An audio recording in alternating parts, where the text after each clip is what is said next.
kita berbicara panjang nih Mbak mengenai kehidupan aktuaria ITS, mungkin Mbaknya bisa perkenalan diri terlebih dahulu nih.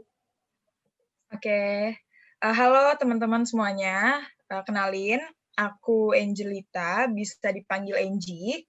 Aku sebagai mahasiswi aktuaria ITS. Aku sekarang udah semester 5 di sini.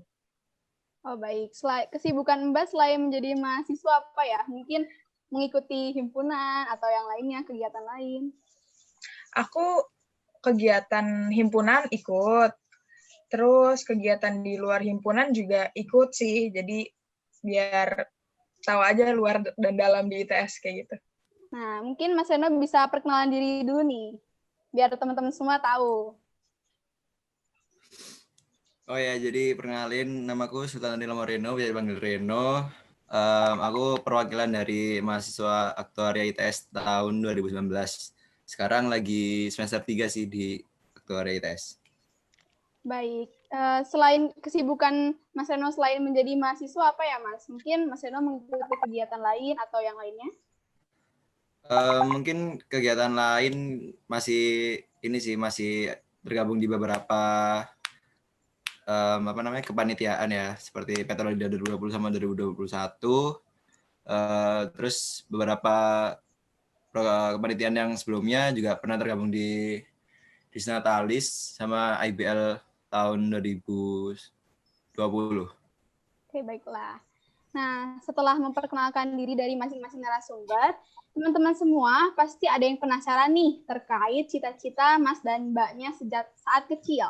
Karena mungkin banyak dari mahasiswa aktuaria sendiri ataupun peserta yang jurusannya tidak sama dengan cita-cita sebelumnya. Mungkin bisa diceritakan Mas Mbak terkait cita-cita, pengalaman, serta perjuangan masuk di aktuaria ITS. Mungkin bisa dimulai oleh Mbak Enji terlebih dahulu ya. Oke. Kalau bahas cita-cita, aku dulu nggak punya cita-cita sih. Maksudnya yang orang-orang mungkin cita-cita dokter dan lain-lain kayak gitu, aku sih nggak ada karena bingung juga sih waktu dulu aku tuh mau jadi apa. Pas waktu SMA tuh sebelum aku milih jadi aktuaria ini, sempat aku mikirin jurusan lain kayak arsitek aja aku pernah minat buat masuk, terus teknik industri aku juga minat buat masuk, tapi pas kelas 12 itu ada temen aku yang ngasih tahu ke aku kan, ini ada jurusan aktuaria, lalalala, terus ternyata aku tuh tertarik dan karena apa ya, aku seneng kan sama matematika, cuman emang nggak mau yang matematika murni gitu loh. Jadi aku pingin matematika tuh berguna buat yang applied gitu loh, applied mathematics gitu. Terus akhirnya aku langsung bertekad gitulah buat mau ke aktuaria. Dan waktu itu sempat juga aku datengin acara kalau nggak salah di UI ya, di UI terus ada dari Ready Project dan itu seminarnya tuh tentang aktuaria ternyata. Dari situ aku baru bener-bener 100% pingin banget aktuaria gitu, kayak emang ya semoga dapet lah di aktuaria gitu, ternyata dapet deh di ITS. Dan kenapa Mbak akhirnya memilih ITS nih Mbak? Milih di ITS pertama karena aku ngelihat ITS itu juga udah dia bukan yang ini ya, kayak bukan di bawah bukan prodi gitu ya. Iya, jadi dia udah departemen sendiri gitu kan aktuaria ini. Dan juga aku ngelihat ini tuh ITS kan Institut Teknologi ya. Jadi aku juga percaya sih bahwa di situ juga aku akan mempelajari banyak. Jadi apa yang aku lihat tuh nggak cuma sekedar teorinya aja, justru teknologinya, semua hal-hal seperti itu bisa aku dapetin juga gitu di ITS. Kayak gitu sih. Baik, mungkin untuk Mas Reno sendiri, bagaimana Mas? Kalau aku ya cita-cita, dulu sih kalau ya namanya anak kecil ya, cita-cita tuh kadang-kadang ganti-ganti gitu ya. Cuma dulu emang dari kecil tuh sebenarnya ya kayak cita-cita basic lah ya, cita-cita yang kayak contohnya dokter atau mungkin dulu juga Aku dulu sebenarnya jujur pengen astronot juga sih, ya namanya juga anak kecil gitu kan. Nah terus semakin besar gitu semakin sadar sih sebenarnya dulu masih keke nih pengen dokter. Soalnya kan ditambah keluarga aku kan keluarga dokter gitu, jadi kayak ya terinfluence lah secara nggak langsung kan. Banyak dari peserta nih bertanya-tanya terkait kemampuan apa sih yang seharusnya gitu dimiliki oleh seseorang yang ingin bergelut di bidang aktuaria ini. Mungkin harus jago matematika atau bahasa Inggris atau apa gitu. Mungkin bisa dijawab oleh Mbak Enji dulu. Yang aku lihat sih pasti matematika ya, perhitungan harus kuat. Dan ini ya, palingan logikanya. Karena dari soal-soal itu perlu pemahaman yang kuat banget biar kita bisa masukkan itu ke dalam model-model atau perhitungan yang akan kita lakukan. Kayak gitu sih menurut aku sih perhitungan sama logikanya. Baik. Kalau untuk pemrograman itu, jujur aku juga awal tuh nggak bisa pemrograman. Jadi sampai sekarang pun akhirnya ya aku maksudnya bisa aja gitu loh. Maksudnya dapat lulus matkul tersebut tuh bisa. Jadi nggak usah takut kalau mau belajar pemrograman. Baik, berarti yang terpenting itu matematika dan logikanya ya Mbak. Soalnya di aktuaria itu kita harus bisa menginterpretasikannya ke dalam sebuah rumus gitu ya. Iya, bener banget. Mungkin gimana menurut Mas Reno? Kalau menurut aku sih kurang lebih juga sama sih, karena yang aku rasain selama ini juga kalau misalnya banyak soal-soal yang emang mengaitkan logika perhitungan gitu, kayak logika matematis. Contohnya kayak misalnya kamu contoh kasus ini, itu kamu dikasih opsi nih harus pakai rumus apa dan gimana caranya bisa memasukkan ke rumus tersebut gitu. Jadi misalnya itu pun juga berlaku sebenarnya di pemrograman ya. Jadi kayak misalnya kalau misalnya contoh kasusnya seperti ini, kamu harus membawa ini ke rumus yang mana dan gimana kamu mengolahnya biar output yang dihasilkan sesuai dengan harapan atau sesuai yang diminta. Seperti itu sih. Baik. Nah, untuk selanjutnya mungkin atau pasti nih Mas dan Mbak pernah mengalami bingung untuk memilih jurusan apa nih yang kira-kira cocok dengan diri kita. Dan terkadang kemauan itu lebih menguasai kemampuan kita nih Mas Mbak. Menurut Mas Mbaknya sendiri, sesuai dengan pengalaman yang telah dilewati, kita tuh harus mengacu kepada apa sebenarnya? Kemampuan, passion, atau minat kita? Atau kemauan kita gitu? Mungkin bisa dijawab oleh Mas Reno terlebih dahulu. Oke, kalau menurutku sih harus berimbang ya, nggak bisa salah satu yang lebih kuat atau lebih dominan gitu, karena balik lagi karena kalau misalnya kita ada kemampuan cuma nggak passion atau nggak suka nih, misalnya aku misalnya bisa di kimia atau misalnya bisa di fisika, tapi aku nggak ada minat kerja di apa ya, ntar kayak misalnya kerja di alat berat atau mungkin di lab, aku nggak suka, bisa aja kan. Nah itu kan daripada kita setengah-setengah ngelakuin kuliahnya, apalagi nanti di kerjanya kita makin setengah-setengah, kan kita yang ntar makin stres kan, kita yang capek sendiri ntar.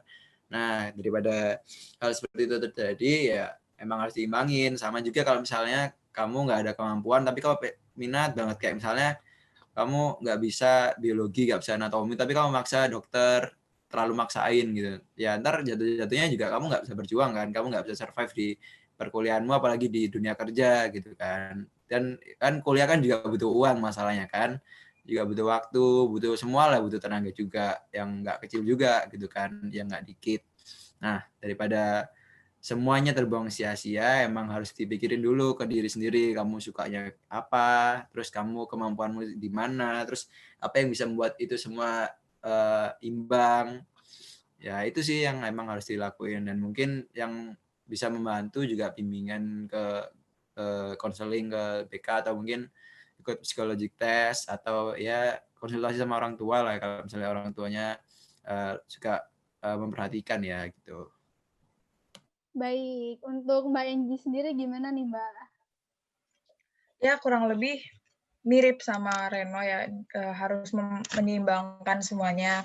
Cuman kalau aku lihat lagi untuk lebih realistiknya aja, kemampuan mungkin akan lebih menjadi ini ya, menjadi apa ya, penentunya. Karena contohnya kayak gini, aku dulu juga pingin banget masuk Tekim karena aku pingin tuh kerja di pertambangan kayak gitu-gitu offshore. Aku pingin, cuman balik lagi ke kemampuan aku.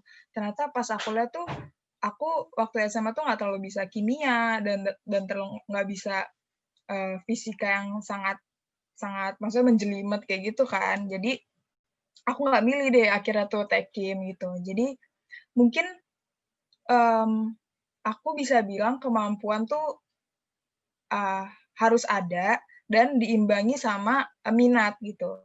Jadi kemampuanmu apa, diimbangi sama minatnya kayak gitu. Jangan sampai kamu minat doang nih, kayak tadi Rino bilang mau dokter, tapi tatonya udah masuk dokter, nggak bisa juga, nggak mampu juga kayak gitu. Jadi harus seimbang aja sih, kemampuan diseimbangi oleh minat kayak gitu. Baik, berarti nih bagi teman-teman semua, kita tuh harus bisa menyeimbangkan gitu ya antara kemampuan, passion, dan juga minat kita nantinya. Oh iya, Mas Ba, terkait dengan pengalaman Mas Ba nih selama belajar dan berada di Aktuaria ITS. Yang mana nih Mbak Enji kan sudah hampir 2,5 tahun ya Mbak di Aktuaria ITS. Dan untuk Mas Reno sendiri sudah hampir 1,5 tahun berada di Aktuaria ITS. Mungkin Mas dan Mbaknya bisa menceritakan terkait pengalamannya selama berada di Aktuaria ITS. Bisa itu pengalaman buruk, ataupun baik, ataupun pengalaman lucu gitu selama ada di Aktuaria ITS. Mungkin bisa Mbak Enji terlebih dahulu. Pengalaman, apa ya pengalaman? Reno dulu kali dia jawab. Oke, Reno dulu, Reno. Parah ya, Enji. Kalau aku sih pengalaman yang mungkin apa ya, yang mungkin yang seru gitu ya kalau di awal itu dulu waktu ini sih di awal-awal kan kita sebagai mahasiswa baru nih di satu ITS kan dulu kan ada ini ngerjain laporan praktikum kan laporan praktikum fisika, walaupun di aktuaria pun sebenarnya kan nggak ada kan ilmu fisika gitu kan. Jadi emang kita nih yang ngelakuinnya setengah-setengah kan, kayak kita pun tahu padahal di kedepannya aktuaria pun nggak ada ngerjain laporan seperti itu kan, yang tulis tangan terus praktikumnya habis ngapain dan lain-lain kan. Nah tapi di samping itu semua sebenarnya itu emang sih waktu kita ngelakuin emang capek sih sebenarnya, kayak benar-benar menghabiskan waktu banyak kan, terus kayak harus siap pertanyaannya asisten laboratorium juga. Cuma ya serunya sih buat kita jadi kerja bareng-bareng sama teman-teman kan, terus kayak bercanda kayak kan, apalagi waktu itu aktuaria yang 2019 itu jadwal praktikumnya tuh Senin kan, Senin sore tuh. Nah berarti kan mau nggak mau kan dari Minggu udah selesai dong gitu kan. Nah kebanyakan dari kita tuh karena udah malas gitu kan ngerjain, nggak minat banget kan, akhirnya kita ngerjain sampai jam 5 pagi, padahal jam 7 paginya kuliah. Ya itu udah hal biasa gitu, tapi akhirnya ada ceritanya sih jadinya, terus kayak membentuk kita jadi apa ya, makin seru lah jadi ya, temenan satu sama lain, soalnya ngabisin waktunya barengnya lama, kayak dari jam berapa yang ngerjain biasanya dari jam 9 malam sampai jam 5 pagi, tapi ntar jam 7 pagi kelas lagi kita kan, jadi pulang cuma sempat mandi terus tidur paling cuma ya 1 jam, nggak sampai 1 jam, terus langsung berangkat lagi kuliah. Ya itu sih. Atau ya mungkin pengalaman lain juga yang melekat sih ya jadi mahasiswa aktuaria, ya sering-sering kayak kamu ditanyain pasti kayak kamu kerjanya ntar apa, kamu kerjanya ngapain, aktuaria itu apa. Itu udah basic banget sih, jadi mahasiswa aktuaria itu udah kenyang banget tanyain kayak gituan. Kayak walaupun kadang itu sama orang tua sendiri tanyain kayak gitu, udah sama orang tua, ntar misalnya kamu ada acara keluarga besar, satu lagi tanya. Nah terus ada nih udah ke orang tua misalnya udah dijelasin, ntar orang tuanya nih ditanyain lagi kan sama temennya mungkin atau sama siapa keluarga yang nanya, ntar misalnya si Reno ntar kuliah itu ngapain sih, kerjanya apa, nggak tahu, lupa gitu. Kayak sering banget sih, soalnya ya gimana lagi ya, emang resiko jurusan baru gitu kan. Ya itu sih yang paling sering banget yang jadi pengalaman kita jadi mahasiswa aktuaria gitu ya. Baik, setuju banget nih ya Mas Reno. Emang bener banget ya kalau jadi mahasiswa aktuaria itu banyak yang tanya gitu, aktuaria itu apa, terus ngapain aja gitu. Mungkin gimana untuk Mbak Enji? Kalau aku sebagai ini ya, aku lihat sebagai aku angkatan pertama, kesan kesannya itu apa ya? Aku tuh awal-awal angkatan aku 2018 tuh bikin himpunan untuk pertama kalinya, dan kita tuh apa ya? Kita saling membantu satu sama lain aja lah. Kita kan pun masuk ke sini itu tuh ya udah kita nggak ada cutting, nggak ada siapa yang bisa ditanyain kayak gitu kan. Jadi ujung-ujungnya kita sendiri aja semuanya berusaha nyari-nyari cari tahu ke himpunan lain, ke ketua himpunan yang paling dekat statistika kayak gitu-gitu. Nah di situ tuh apa ya, kita jadi sering-sering kumpul yang tujuannya yang maksudku ya bermanfaat pastinya untuk jurusan kita, dan juga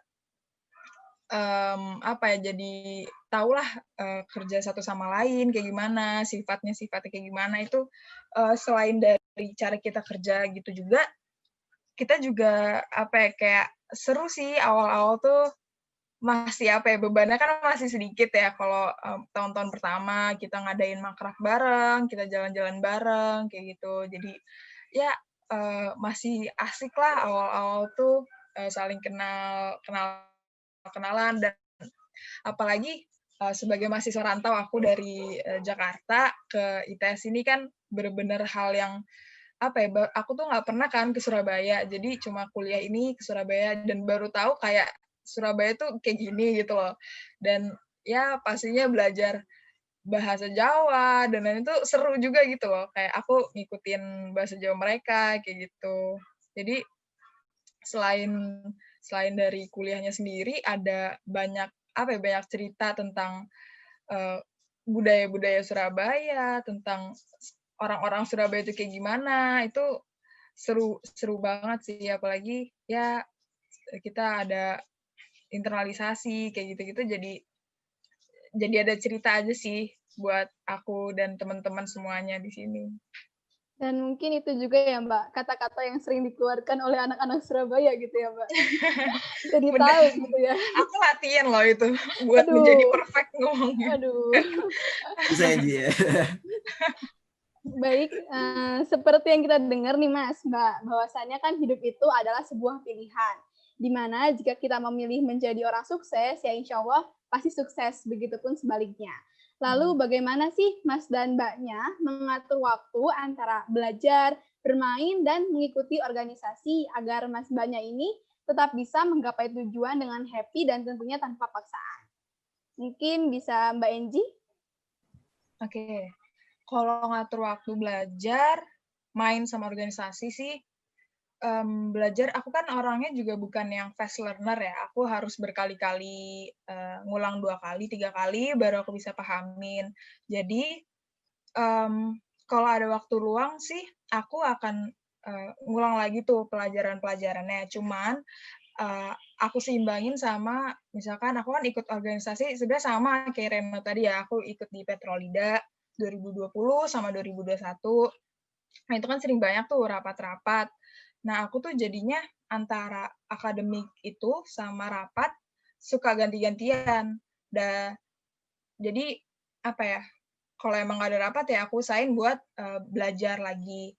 Nah, kalau main ini kalau aku pribadi sih kalau aku butuh ya, aku ngerasa butuh, ya aku main. Tapi kalau emang memang aku masih butuh untuk belajar atau ngerjain tugas dan lain-lain, aku ya sorry untuk nolak teman-teman aku yang ngajak main kayak gitu misalkan. Jadi apa ya, kita pun harus berani untuk nolak teman-teman kita yang misalkan emang dia lagi nggak ada kegiatan, tapi kan kita lagi ada kegiatan, jadi jangan ragu buat nolak. Pun kalaupun kalian nolak tuh nggak berarti kan kalian jadi dijauhin atau kalian nggak jadi temenan kayak gitu sih. Jadi harus berani untuk ngatur waktu yang udah ada gitu loh. Jadi jangan sampai dia gara-gara diajak temen nugas jadi keteteran, terus meeting atau rapat jadi nggak ikut, dan lain-lain.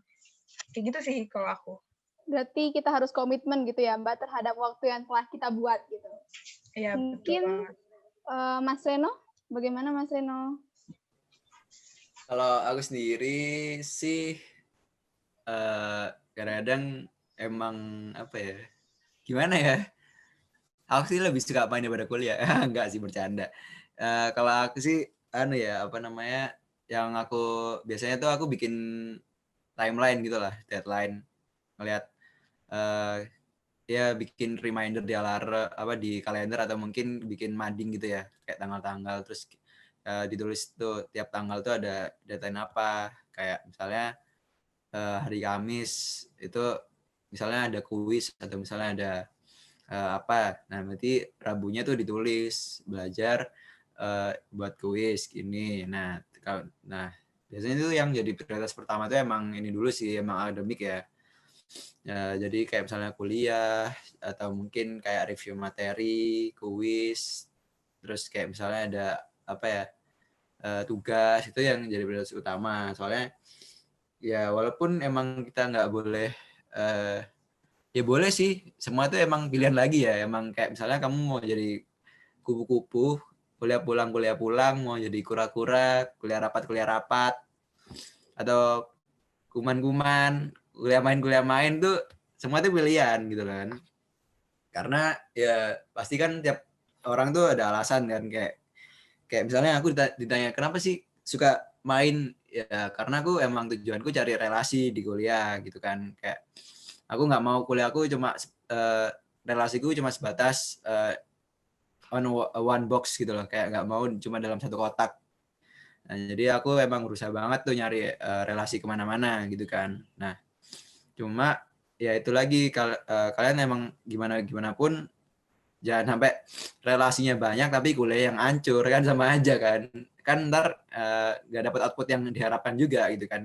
Kan tujuan kalian cari relasi kan apa gitu kan. Kayak misalnya aku tujuan relasi apa ya, untuk mempermudah ntar pekerjaan atau urusan apapun lah di dunia kerja. Nah, tapi kalau misalnya kalian kuliahnya nggak keurus tapi relasi banyak, kan juga percuma. Gimana kalian mau ngurus dunia kerja kalian, mau apa ya, mau cari-cari relasi, walaupun relasi kalian udah banyak, tapi ntar malah relasi kalian yang nggak mau noleh kalian karena kalian nggak ada value gitu kan, nggak ada nilainya gitu.